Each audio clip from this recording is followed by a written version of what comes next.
My parents come first, so make your mother go home. It was at this point that my love for my husband has completely disappeared. Right, let's go home then, he grinned. Finally, you're going to obey me. Well, then make sure to look after our house. I ignored my husband's words and began to walk into the inn with my parents. Hey, what the hell are you doing? The inn's exit is the other way over there. Huh? Because you told me to go home, didn't you? That's why we're going home. Huh? What the hell are you talking about? This inn is my father's parents' home, you know? Excuse me? My name is Marla. I'm a 30-year-old office worker. I was raised by my father who works for the government and my mother a housewife. I respect both of my parents, my father who is strict but teaches me the right path, and my mother who is understanding, flexible in her thinking, and having a calm aura. I have been working at the company for 8 years, which was where I began to work for night after I graduated college. After 8 years working as an adult in the society, as one would expect, one experiences many things. I married my husband Chris when I was 25 years old. When I was 27, I gave birth to our first child, our son, Aaron. After taking maternity and childcare leave, I returned to work and now work as an office worker while raising our son and taking care around the house. Although my husband is kind in some ways, there are some things I like to complain about. First of all, Chris basically doesn't do any of the housework. I don't blame him for not being able to cook well. My husband lived at his parents' house all his life until we got married, so he has never cooked on his own. However, I would like him to do at least the laundry and cleaning around the house, which anyone can do as soon as they learn them, but he always puts the responsibility onto me by saying, Marla, you always get it done quicker than me, so...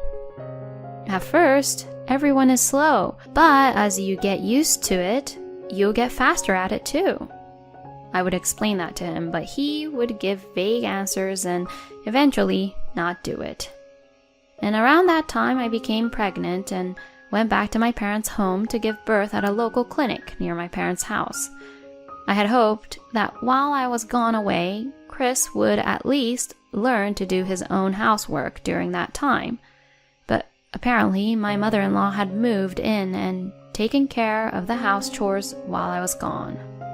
Hearing this story, I was disappointed and decided to stop having expectations about my husband doing the housework for me. Another frustration was the presence of my parents-in-law. As I mentioned earlier, my mother-in-law spoils her only son, my husband, and visited us frequently.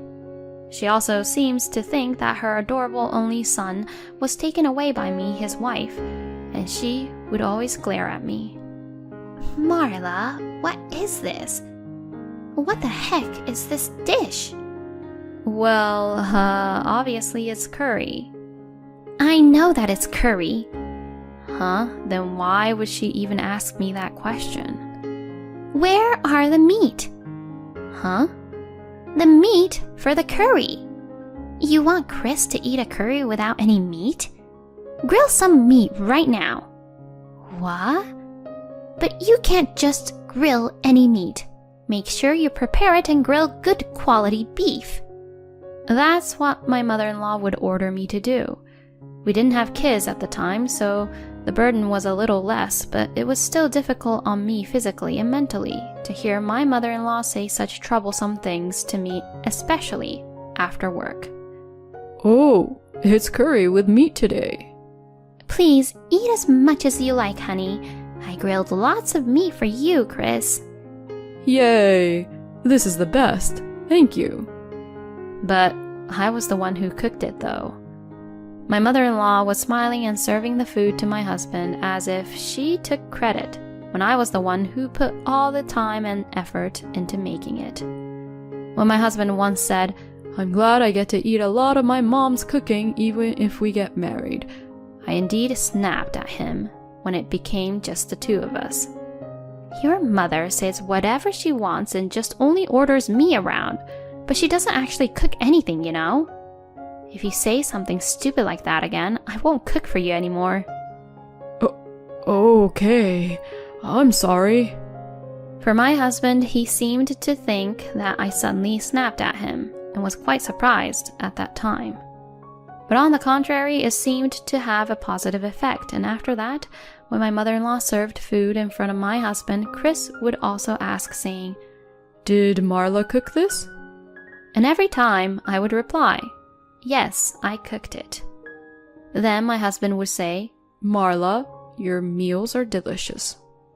I thought at the time that he was a person who could understand if I say it properly, but this in turn made my mother-in-law jealous. Marla, I'll cook today. What? Saying that, my mother-in-law bought a lot of ingredients. That's a lot. Are you okay? I'll make you realize that what Chris really likes is my cooking. Saying that, my mother-in-law began to cook. I made these meals today. Here, eat up. Oh, wow, it's steak.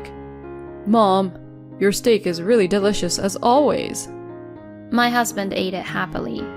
Seeing this, my mother-in-law said with a look of triumph, See, my cooking is better than yours, isn't it? But to be honest, I didn't feel irritated at all or anything like that.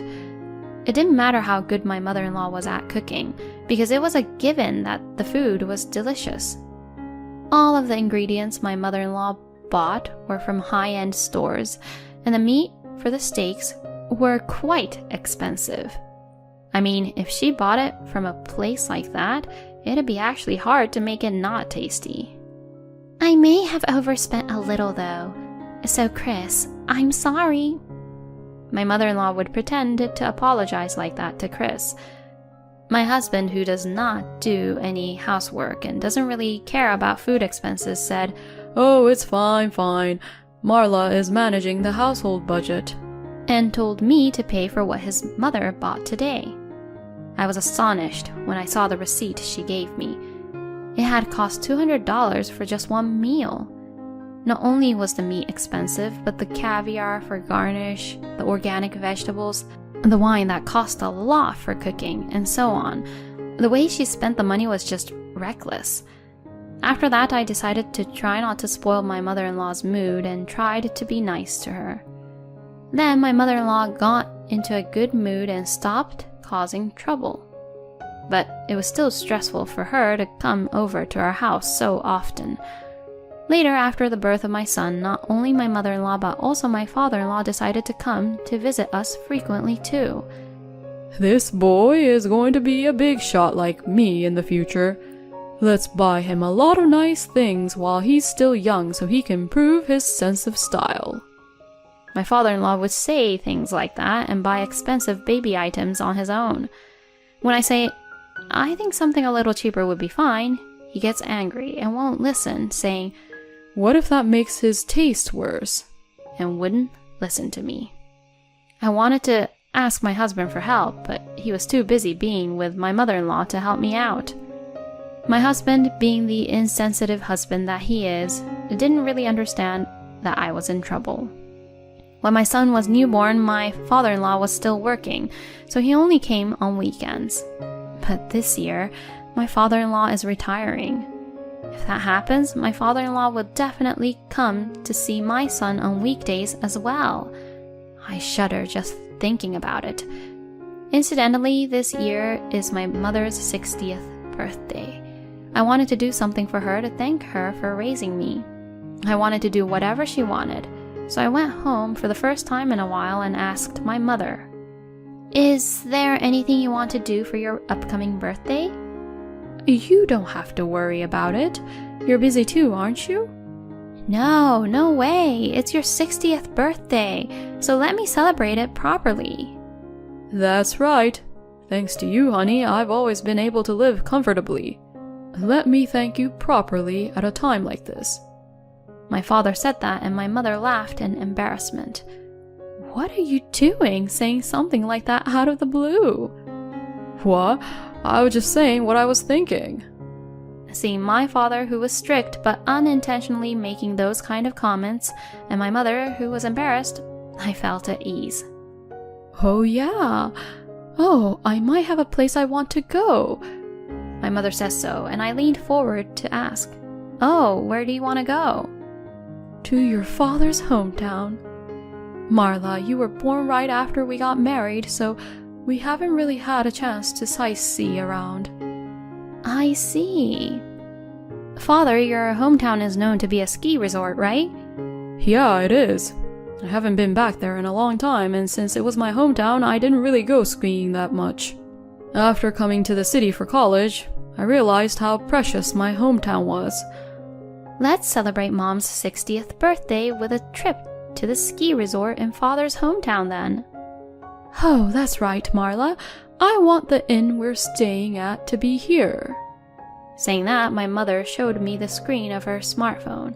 It showed the website of a certain inn. Oh, is this place? Yes, it is. You might be too small to remember. No, I remember. I was about 3 years old, right?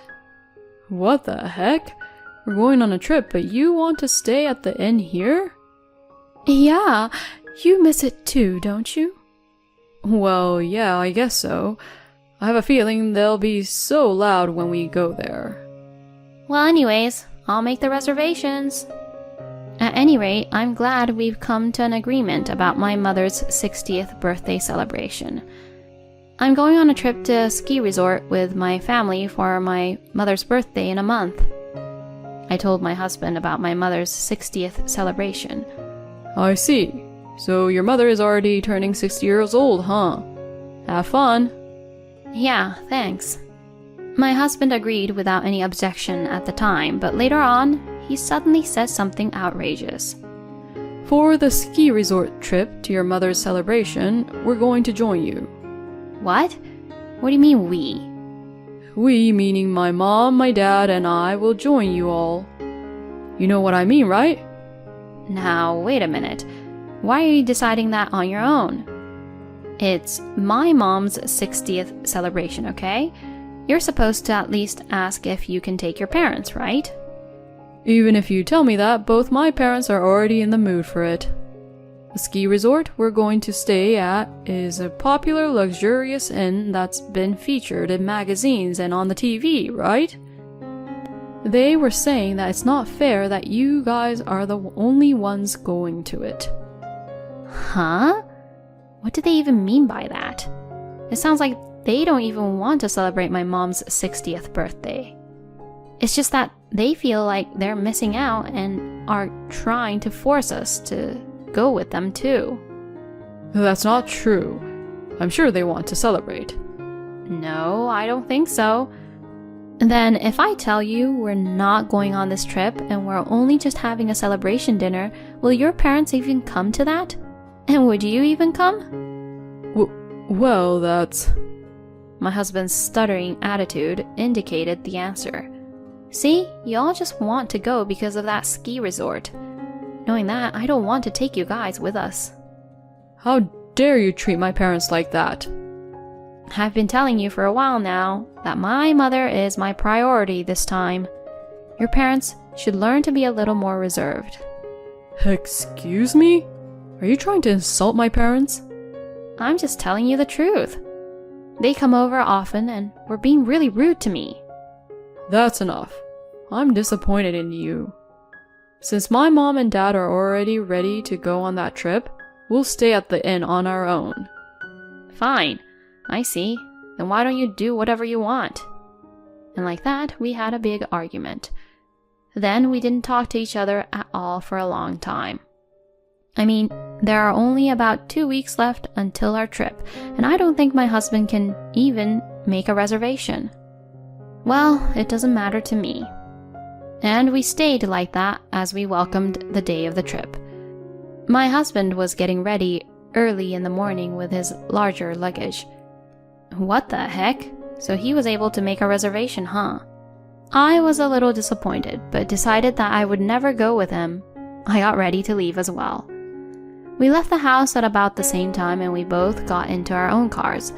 It took us a little longer to leave because I had to put my son in the car than he did.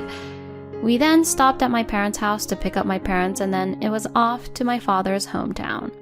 We decided to leave our luggage at the inn first, so we went straight to the inn.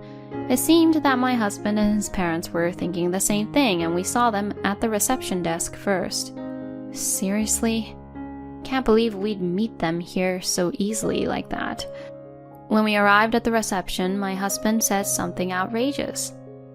I'm Marla Linden, and we have a reservation for 3 people. What? I couldn't believe my ears. Wait a minute, what are you doing? Huh? Who are you? You just tried to spend the night at the inn trying to use my reservation name. Don't say such a thing.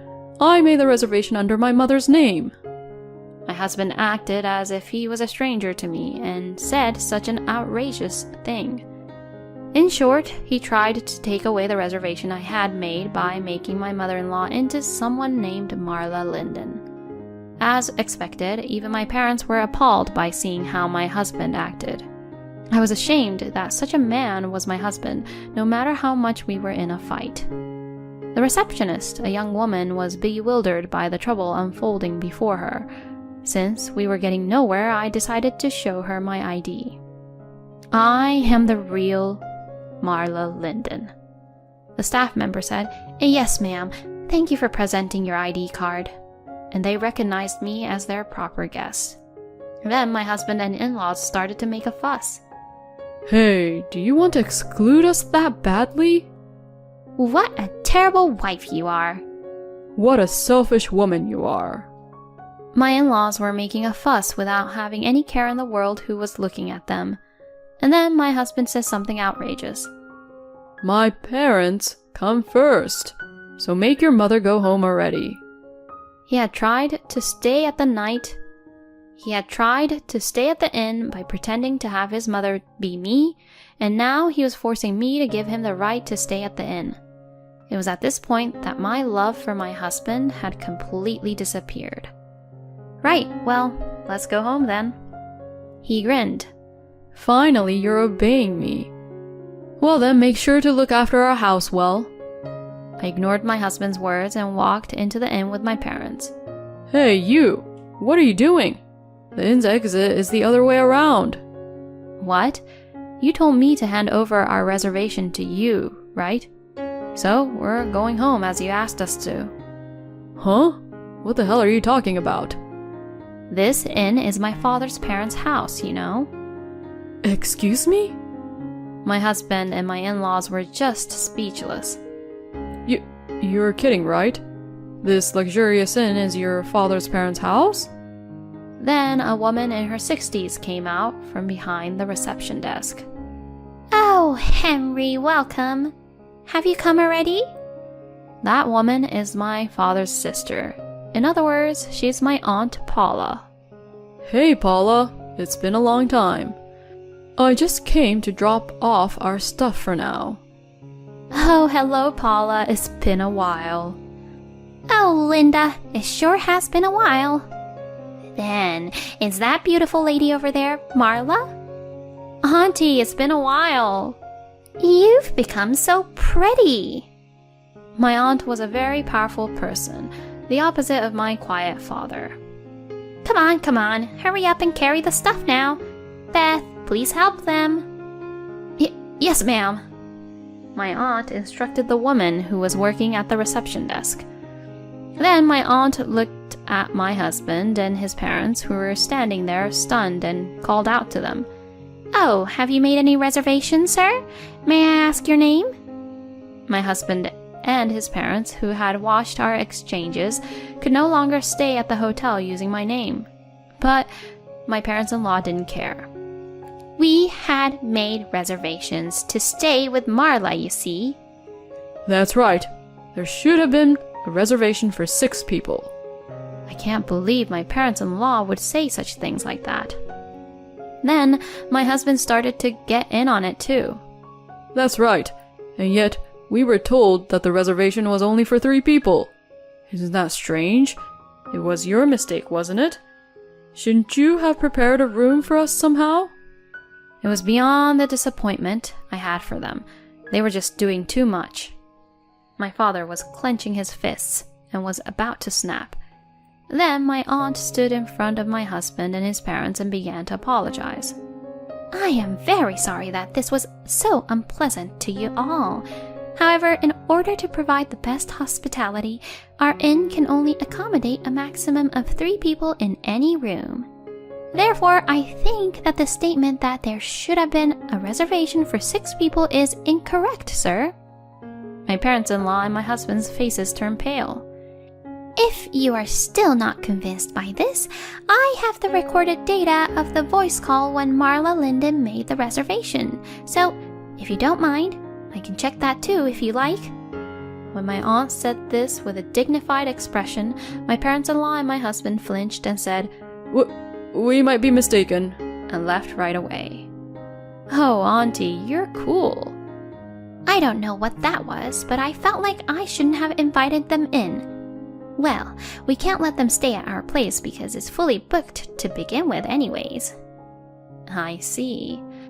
My father, being a fighter, must have come from how he was brought up in this hometown. My father and aunt are so similar in that respect. After that, we went to my father's parents' house, which is adjacent to the inn, and greeted my grandparents. My father was embarrassed by the many things my grandparents had said to him. We then enjoyed sightseeing in the ski resort, enjoyed delicious food at the luxurious inn owned by my father's family, and stayed in a comfortable room. We also gave my mother her birthday gift and celebrated with my father's family. My mother looked very happy, so I am glad that we were able to carry out the plan. By the way, when I got home, I confronted my husband with the divorce papers.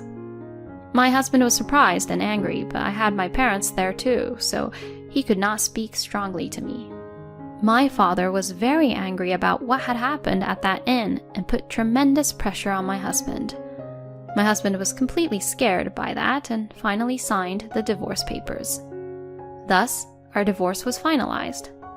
I demanded that there be no division of property and that I have custody of my son. Of course, I also demanded that my husband pay child support. My husband looked unconvinced, but when my father glared at him, he said, That's fine, and accepted the terms. After that, I returned to my parents' home, and with the help of my parents, I am raising my son while working as a single mother.